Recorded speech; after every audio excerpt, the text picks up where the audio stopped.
5, text number 30. Om Namo Bhagavate Vasudevaya. Om Namo Bhagavate Vasudevaya.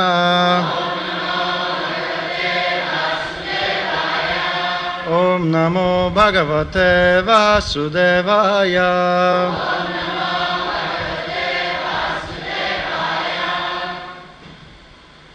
Dakshayana samshrinuta. Dakshayana samshrinuta. Gadato nigamam mama. Gadato nigamam mama. Aviccanupadavim. Aviccantanupadavim Bratrinam Bratrivatsalaha Dakshayana Samashrunat Shruta Gadato Nigamam Mama Aviccantanupadavim Bratrinam Bratrivatsalaha Dakshayana samshrinuta Gadato nigamam mama Aviccantanupadavim Bratrinam Bratrivatsalaha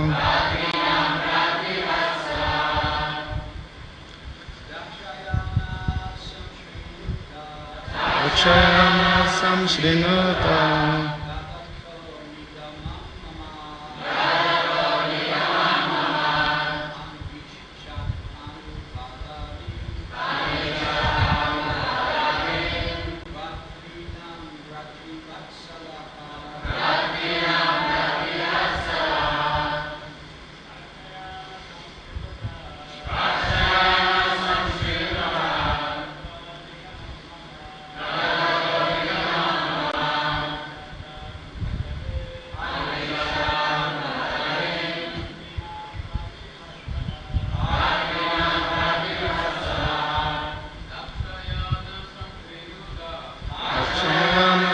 Shrinuta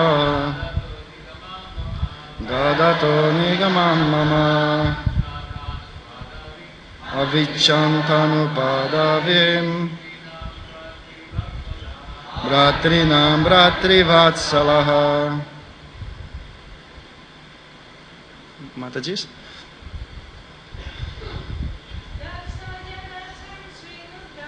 Dakshayana samshrinuta Gadato nigamam mama Anviccantanupadavim Bratrinam Bratrivatsala Dakshayana samshrinuta Gadato nigamam mama Anviccantanupadavim Bratrinam Bratrivatsalaha Nasam Shrinuta Gadato nigamam mama Aviccantanupadavim Bratrinam Bratrivatsalaha Dakshayana, O sons of Prajapati, Daksha. Samshrinuta, please hear with attention. Gadataha, who am speaking. Nigamam, instructions. Mama, my. Avichata, follow. Anupadavim, the path. Bratrinam, of your brothers. Bratrivatsalaha, O you who are very much affectionate to your brothers. Translation and purport by His Divine Grace, Bhaktivedanta Swami Prabhupada. O sons of Daksha, please hear my words of instructions attentively. You are all very affectionate to your elder brothers, the Haryashvas. Therefore, you should follow their path. Purport. Narada Muni encouraged Prajapati Daksha's second group of sons by awakening their natural affinity for the elder brothers. He argued them to follow the elder brothers if they were at all affectionate towards them. Family affection is very strong, and therefore Narada Muni followed this tactic of reminding them of their family relationship with the Haryashvas. Generally, the word Nigama refers to the Vedas, but here Nigama refers to instructions contained in the Vedas. Srimad Bhagavatam says, Nigama kalpatayor galitam phalam. The Vedic instruction is like a tree, of which Srimad Bhagavatam is the ripened fruit. Narada Muni is engaged in distributing this fruit, and therefore he instructed Vyasadeva to write this Mahapurana, Srimad Bhagavatam, for the benefit of ignorant human society. Anartopashanam sakshat bhakti yogam adokshaja lokasya janato vidvamsh chakra satvata samhitam. The material miseries of the living entity, which are superfluous to him, can be directly mitigated by linking process of devotional service. But the mass of people do not know this, and therefore learned Vyasadeva compiled this Vedic literature, which is in the relationship to the Supreme Truth. Bhagavatam 1.176. Therefore, people are suffering because of ignorance and are following the wrong path for happiness. This is called anartha. These material activities will never make them happy, and therefore Narada instructed Vyasadeva to record the instructions of Srimad Bhagavatam. Vyasadeva actually followed Narada and did this. Srimad Bhagavatam is the supreme instruction of the Vedas. Galitam Palam. The ripened fruit of the Vedas is Srimad Bhagavatam.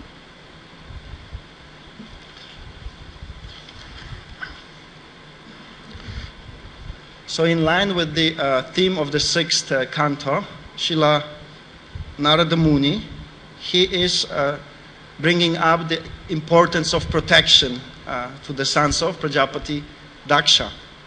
Protection is something which is very, very essential to all living entities. It is an important part of our lives, especially those who are engaged in the household activities. They're always worried about how they are going to be maintained, how they are going to be protected. And as such, it is one of the major topics of Srimad Bhagavatam. Much of the sixth canto is devoted to that aspect. So protection is very important for the living entity, because by nature the living entity is one of the innumerable Shaktis of the Lord, or the female potency. The nature of the female is to be under the protection of the male, or the supreme male, Krishna. So here, Narada Muni, he seeing that father Prajapati Daksha is not giving an adequate protection, he comes in and tries to point out what the real protection is. It is not that Prajapati is not trying to protect his sons. He is a good father. He knows his duties. He knows the duties of his sons. He is known as Daksha. In fact, he is an expert. He's not like sometimes we think of Prajapati Daksha, of a guy with the funny godhead. He is Daksha because he's a great expert. There is no other materially qualified living entity which can equal his expertise. He knows what the protection is. He knows what are the various duties of the living entity. He's very, very expert. He's very learned. He understands it. That's the reason why he becomes a primary or one of the main Prajapatis or progenitors of this universe, because of his qualifications. Not by a chance he won a lottery ticket and then he became a Prajapati. No, because of his extraordinary material qualifications, he became Prajapati. So one of the most qualified or materially qualified living entities in the universe. So he's trying to do his best by his sons and offer them protection. And his idea of protection is that his sons will follow the rules and regulations of the Shastra and by that become well situated. So why does Narada Muni come and disturbs that process, as Prajapati thinks? Well, the reason is that in his quest for protection, Prajapati, Daksha, he is encouraging his sons to take shelter in fallible soldiers. Sanyeshu astu, the term used in Srimad Bhagavatam. He says, my dear sons, you take shelter of your family, you take shelter of your wife, you take shelter of this body. But there's different elements which he's encouraging them to take shelter of are all fallible.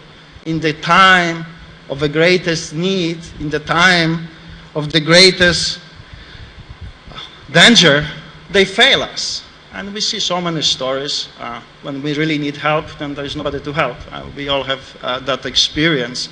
And here specifically the greatest danger about which Srimad Bhagavatam talks about is at the time of death. The greatest danger for the living entity is death and the consequences of that and what happens to us in the next life. We have very, very little control over that.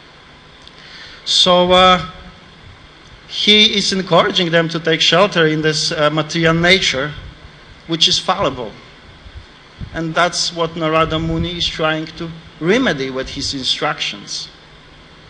So although we all see that material nature is fallible, we see people having a temporary protected situation, and then it all ends, we all see it, but we cannot realize it. The term Pashyana Pina Pashyati is used in Srimad Bhagavatam, that we see it all around us, and we registered it with our senses, but that's where it ends. We still have enough faith in material energy to believe that in our case it's going to be different. So this is due to the lack of Atma, Tattva or spiritual understanding, and due to anarthas, as Srila Prabhupada talks in this purport. And anarthas are often equated by Srila Prabhupada in his purports to ignorance. The lack of spiritual knowledge is the primary cause of anarthas. So that's what's happening in this case. Daksha is trying to protect his sons and he's encouraging them to follow the scriptures and follow the duties, but his understanding of the scripture is incomplete. There's still some anarthas in his heart and in the hearts of his sons. This proper understanding of Shastra is given by the Supreme Lord himself in Manusmriti. The Lord says that the rules and regulations of Varna Ashram system are meant to protect and elevate human society. But due to material desire, Prajapati Daksha and through his associations, his sons, they fail to perceive this very obvious fact. Therefore, Narada Muni comes and tries to point out that, look, your understanding is incomplete. There is a lot more to life than simply begetting children. So, it is not the Shastra which is a fallible soldier. It's not that Manusmriti or other Dharma Shastras or the Upanishads or any of the scriptures are fallible. It is our understanding and our approach to the scripture which makes us fallible. The scriptures come from Achyuta. Achyuta means infallible one. So Shastras are perfect, but due to ignorance and anartha, we perceive something different. We don't understand the true purport or meaning of the Shastra. So generally speaking, what Prajapati Daksha is encouraging his sons to do is to follow the path of karma kanda. The path of karma kanda is a path which is described in the Vedic literature, whereby following the rules and regulations of the Shastra, we acquire pious credits. And we hope that this piety will protect us. However, because the anarthas are not completely removed from one's heart, we tend to make mistakes. Srila Prabhupada explains that even the most pious person will commit sinful activities as well. There will be a time when you will make a mistake and commit a sin. So after that, the general system of the karma kanda is that we perform some punya, then we make some mistakes, we commit some pap, some sin, then we do some prayasthita, we do some atonements to become purified, and then we again make some punya, and then we again make some mistakes, and then we again perform some prayasthita, and the cycle goes on and on. So that's one of the processes which a conditioned living entity takes up, the path of karma kanda.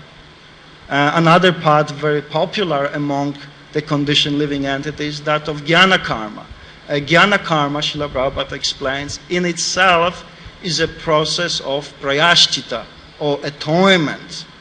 As far as atonements are concerned, the most important point of atonement is not performing the activity itself, but understanding of the wrongdoings that we have committed. Right?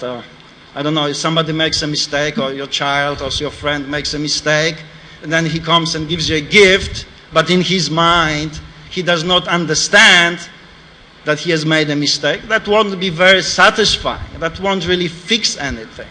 The understanding of what was the difficulty which caused that situation, and understanding of how to act in a way that will not cause future problems, that's what's essential. So jnana kanda, such section of the scripture focuses on developing that understanding of who we are, what is our position in this world, and becoming purified by it. But unfortunately, or fortunately actually, because if they will be all perfect, then we will get stuck in the karma kanda section or jnana kanda in the section, and we will never develop interest in the devotional service. So fortunately, there are many problems with the path of karma kanda and jnana kanda. The main difficulty is that those processes, they do not remove bijakuta, or the desire for material enjoyment. It is only the process of bhakti which is able to remove material desire. So therefore, those processes are inadequate. It is, Srimad Bhagavatam gives this analogy of an elephant. He takes bath, he becomes very nice and clean, squeaky clean, or sandpaper clean, and then he comes out and he throws sand at himself straight away. So this is because of the nature of the elephant. He likes to have the sand all over him. So the nature of the conditioned entity is to become controlled by the material desire. We can help it. We like it or not, as long as the material desire is there, we're going to engage in material activities, and as a result of that material engagement, we will become contaminated. We will develop various types of anarthas. And the problem with it is that at the time of death, then those anarthas, those mistakes which we have committed consciously or unconsciously, will drag us into the ocean or the cycle of samsara. And that's very dangerous. That's why the death is considered to be the greatest danger in life. Because while we are alive, we have some control of what's going to happen with us. We made a mistake, okay, well, I will fix it. Please forgive me, this is the last time. And we try to rectify ourselves. but at the time of death, it may happen that due to our anarthas, we may lose the human form of life and take birth as an animal. And in animal form of life, there is no opportunity for prayashchita, there's no opportunity for sadhana, there's no opportunity for hearing spiritual knowledge. So therefore, it is considered a very, very dangerous proposition to take birth again. So Narada Muni, through his instructions, is trying to save the sons of Daksha from that danger, from taking birth again. Time immemorial we have been in this material world. It's a very, very long time. So when we fell again into the cycle of samsara, this may take another time immemorial. And time immemorial is a very long time. One does not have to be a quantum physicist to understand that this is a very, very long time. So falling into the material ocean means we can be stuck forever in the conditioned state of life. So bhakti yoga has the power of removing those desires for material enjoyment. And the reason why it has the power to remove those desires is because it actually gives one satisfaction. And not an ordinary satisfaction, we know, like when we eat a good sweet or have a good fun. It is a satisfaction which reaches the soul. Therefore, Srila Prabhupada says that Bhagavatam is Galitam Phalam, or is the ripened fruit of all Vedic literature. Other Vedic literature may satisfy our other needs, material needs or semi-spiritual needs. But only Bhagavatam can satisfy all the needs of the soul. And when you satisfy it, there is no desire for sin. There is no desire for material enjoyment. So Vedic literature is referred as Chaturdasha Vidyasthana, or there are 14 books of Vedic knowledge, and Bhagavatam is considered to be the ripened fruit of this literature. Meaning that those various vidyas, those various shastras, they are able to fulfill various desires and various needs of the living entity. But Srimad Bhagavatam brings the ultimate good and the ultimate protection to the living entities. Scriptures are also known as shastras. Shastra means a weapon. So it's shastra, following shastra, taking shelter in the shastra, protects us, naturally protects us. But there are limitations which different shastras have. So Bhagavatam is beyond all limitations. It brings the ultimate good and ultimate protection to the living entity. So Narada Muni, he is a very, very expert. He is known as Devarshi, and Devarshi means the sage amongst the gods. So there are many sages, Vashishta, Vishvamitra, Atri. They're just rishis, they're just sages. Means you take a crowd of people, and then amongst them there will be a few individuals who will be a lot wiser than the rest of the crowd. That's called a sage or a rishi. Then, beyond our realm of existence, then there are different demigods and great personalities such as Brihaspati, Varuna, Indra. So Narada Muni, he is a wise sage even among such learned and qualified personalities. So as far as material qualification and material learning is considered, he's the most learned person in the entire universe. There's nobody as learned and as qualified as Narada Muni. In fact, that's what makes him spiritual master of Srila Vyasadeva, who is the compiler of Vedic literature. Well, he is very qualified. He wrote down, he codified all knowledge available in the universe, but he lacked some understanding. And Narada Muni, through his great learning, he helped him to overcome his dissatisfaction. And he actually gave him a real shelter at the lotus feet of Lord Krishna. So Narada Muni is not just a person from a spiritual world who does not know how to deal with the material nature and who does not understand the needs of the Prajapatis. His specialty is Krishna consciousness, spiritual stuff. Let the expert in the material field, like Prajapati, deal with the material field. He's not like that. It's not like we see in the Hindi movies, Narada Muni with having the little space out look. He doesn't really appear like he knows what's going on. Narada Muni is the most qualified sage in the whole universe. So he understands very well the problems the living entities are facing in this material world. So therefore, sometimes this term Bhakti Anuchana is used in regards to Narada Muni. And Srila Prabhupada in 7th canto explains that actually, and I'm quoting here, if one properly understands God, he can understand any subject matter very nicely. So what it means, what Srila Prabhupada is saying, and what Srimad Bhagavatam is saying, that one who understands the transcendental teaching of Srimad Bhagavatam, he actually understands the material knowledge better than the materialistic person.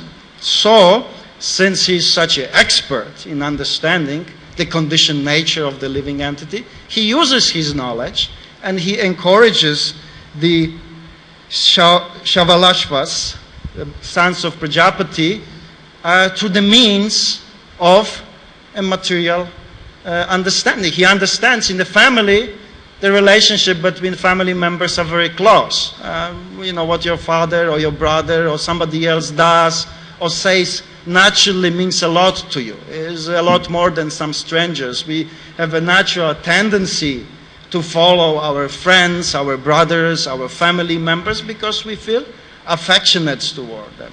He, understanding all the different scriptures, all the different shastras, he knows it very well.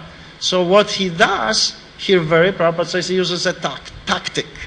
He says, look, boys, you love your brothers very much, and your brothers are such a wonderful personalities. Why don't you follow in their footsteps? And this is a very, very nice way of instructing somebody. There's a very nice bridge, a link between the conditioned consciousness of the living entity and the transcendental consciousness. Yoga means two things are linked together. There has to be a means, there has to be something which connects them together. So you have this material attachment, they good sons, they want to follow the instruction of the father, they love their brothers, and there is a transcendental spiritual existence which is far apart from a material concept of life. So how do you combine those two? Here Narada Muni shows a very good example. He says, look, you love your brothers, you follow the good example. You take up spiritual practice. This is how you're going to honor your brothers. So, this is something we see very much in our Sampradaya, since this is a line coming down from Narada Muni. Srila Prabhupada, when he talks about Bhaktisiddhanta Saraswati Thakur, he often portrays him in that light as such an expert. In one place in Chaitanya Charitamrita, he says that even the greatest Indian scholars, they were afraid to discuss with Bhaktisiddhanta Saraswati Thakur's disciples. They were not comfortable even talking to his students. So what to speak of Bhaktisiddhanta Saraswati Thakur? Such a vast learning and understanding of how this world operates.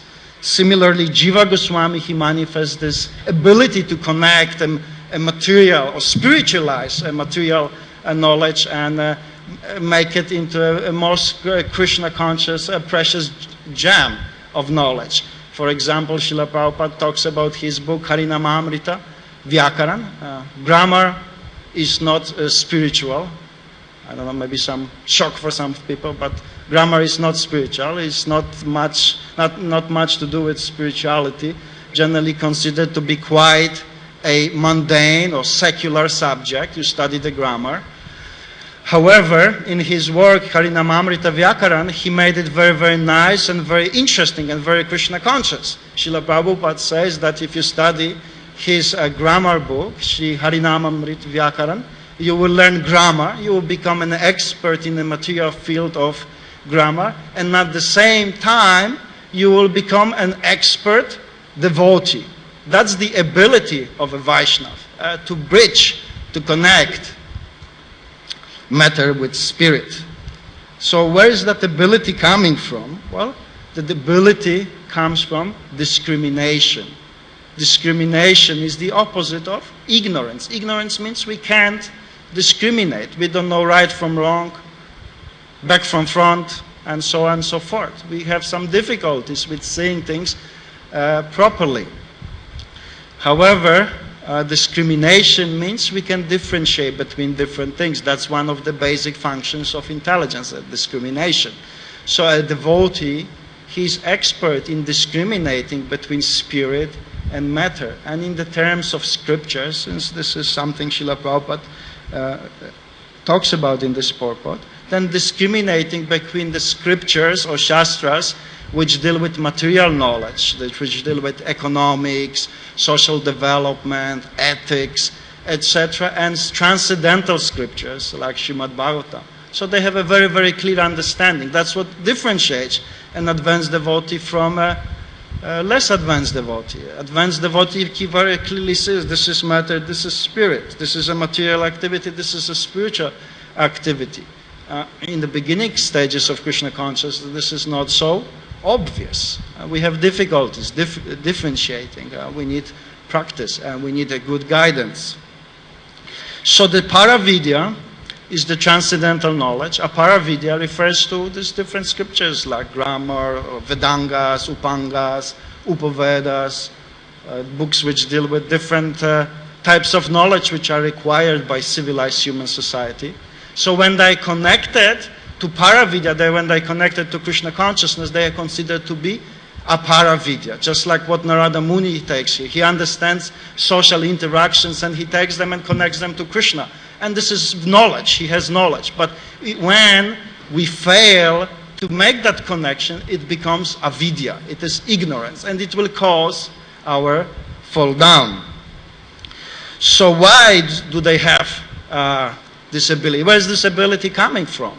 The Narada Muni practiced very hard the technique, okay, material, spiritual, and he went and he attended some courses and etc. He passed the exam, bang, he was approved, and now he is Devarshi. He's got the title of Bhakti Anuchana, and all the other scholars, they take their heads off and say, please instruct us.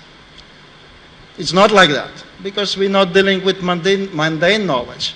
He has that ability because he has drunk the nectar of Srimad Bhagavatam. Other scriptures we study. You open the book, you read it, you analyze, you synthesize. But Bhagavatam, you don't study. Bhagavatam, you drink. Pivetu Bhagavatam. So he has drunk the nectar of Krishna consciousness. So from that ability comes, from the taste. For him, it's not about knowledge, it's about the taste, where his heart is. So that becomes very natural and spontaneous for him.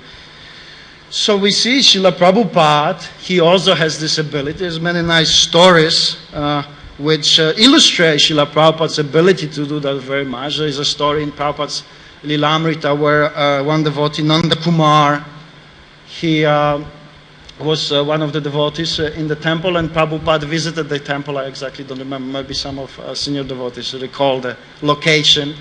They were there, Srila Prabhupada was there, and Srila Prabhupada said, okay, how he would say, I'm not sure, but he said, please go bathe in the ocean. So they followed the instructions of the spiritual master, and they were going to the ocean, and it was a beautiful sight, nice sun, cool breeze, beautiful ocean.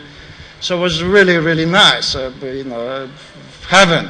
So this devotee, Nanda Kumar, he recalls that at one point he became a little bit bewildered. He says, my spiritual master, his duty is to help me become free from my tendency for sense gratification, but here I'm going and just enjoying the nice sunlight, getting a little suntan, and swimming in the ocean, having a good time. So he came to Srila Prabhupada and explained his bewilderment, and he said, Srila Prabhupada, how can I remember Krishna? I'm just having a good time.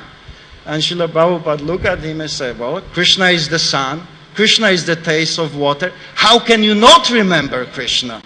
Krishna is all around you. So this is the ability an acharya like Srila Prabhupada has. Another example, famous example, is with Graham Hill. He was a famous racer, car racer.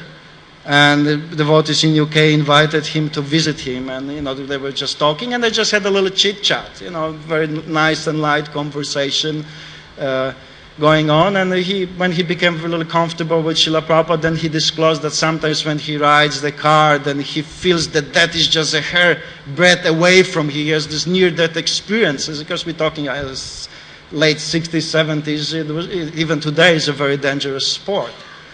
So Srila Prabhupada immediately, he picked up, thought, that feeling, and he explained about the nature of life and that, and introduced him and instructed him very nicely to a transcendental philosophy. So that principle of connecting, of spiritualizing a material attachment is a very, very, very important, because in spiritual life we need to stand somewhere and we need to start somewhere. And this, by the mercy of the acharyas, it doesn't matter where that somewhere is. Whatever our position in life is, it can become perfect by listening attentively to the instruction of Srila Prabhupada and his followers. Thank you very much. Hare Krishna. Any questions or comments? Yes, Prabhu. So, Prabhuji, as you were describing about the anarthas we are facing. So when situation is favorable, it's easy to deal the situation. But when we face the adverse situation, then anartha comes out and we become offensive. So in that situation, how we can save ourselves? So the question is that we are aware of anarthas, and we are aware that anarthas are not good, but when they come out, we sort of entertain them and we still commit offenses. So what should we do in situations like that? Situations like this, there is no easy and quick remedy, because just that's the very nature of a conditioned soul, to think that we are controllers and enjoyers. And as such, we are superior to the living entities. And in thinking that we are better than others, then we generally put them down and we commit offenses. So it requires some introspection, and it requires to follow the instruction of Lord Chaitanya, where he says, Trinada Pisuniji, Chena Tarora, Krishna. What is the cause? That we have to become humble and tolerant, and then naturally, even when the anarthas come, we will not entertain them, we will not offend anybody, because we think, oh, how can I offend him? This is something I can learn from him. But when we think we are better than other people, then that creates a problem. So as long as this mentality of this Purusha Abhiman, thinking that we are enjoyers and controllers, are there, we are going to commit offenses. That's why these paths of karma and jnana, they're not very glorified, because, okay, I'm following my sadhana perfectly, I'm doing everything right, etc., etc. But as long as this material concept of life and material desire is there, then there will be a situation that we will jump on it and we will try to rule and enjoy the material situation, and then we will commit offenses. So we have to give up this attachment to jnana, to karma, and become attached to the topics of Krishna consciousness as illustrated in Bhagavatam. Then this problem would disappear naturally. It's not like we need to do anything special. This is what Narada Muni is saying. Well, just take up spiritual practice and all auspiciousness, you will be protected in that way.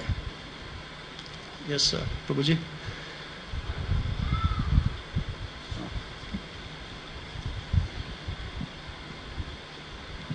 So previously, when Narada Muni was instructing the Haryashvas, he broke their affection to the father. He said, you don't really know who your real father is. The real father is the Shastra. Yeah. And so here we see he's encouraging family affection to the brothers. Yeah. So there's a saying, all's fair in love and war. So my question is all fair in making a person a devotee? Well, very good point. It is all fair as long as we do make a devotee at the end. And it's all fair, the end justifies the means. We all heard it before. Actually, it's one of the principles given in the scriptures as part of the Artha Shastra principles, that if there is a worthed goal, then whatever it takes to attain the world is justified. But in order to be able to do that, we need to have some expertise, because it's not like after Narada Muni is done with his preaching, then the father is fried, the sons are fried, and everybody else goes and joins another mat or something like that. Yeah?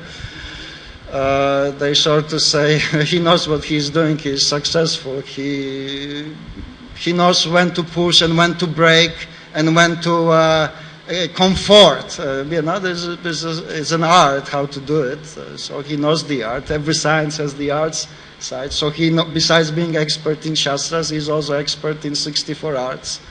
So he knows how to apply it in a way that actually gives a good result. So when there is need to be strict, he is strict. When there is need to be affectionate, he is affectionate. So that's something often we hear Srila Prabhupada's disciples glorify Prabhupada, that he could be like a Bengali mother and like a tiger, or like a rose and a thunderbolt. When needed, he becomes the harsh or strict. That's what sadhu does. They're not always pleasant. It's not the duty of a sadhu to be the most pleasant and amenable person in the universe. Well, it's not possible, because if he tries to perform his real duty, which is to break living entities' attachment to material nature, then some unpleasantness will come, because there is no nice way of giving attachments. It just doesn't work like this. We all, not all, I'm sure not all of, but many of us wish there would be a nice way of giving up the attachment. You just take it, and every day is more and more pleasant to become relief from attachment. And then one day you just reach this stage of total ecstasy, and then you wake up the next morning and you are free from attachment. It just doesn't work like this. When we work on this anartha nivritti, then it generally becomes more and more difficult until we snap. And we say, okay, Krishna, you take care. I can't do it anymore. I can't fight it anymore. And we surrender, then Krishna takes care. So, when it's needed, he does it. And when it's needed to be nice and affectionate, he's nice and affectionate. So it's just a nice human quality he manifests. Okay, thank you. So I would like to end now, because it's already late. Thank you very much. Grantaraj Srimad Bhagavatam ki jai, Samaveda Gaura Bhakta Vrinda ki jai, Jai Nitai Gopimanandi, Hari Hari Bol.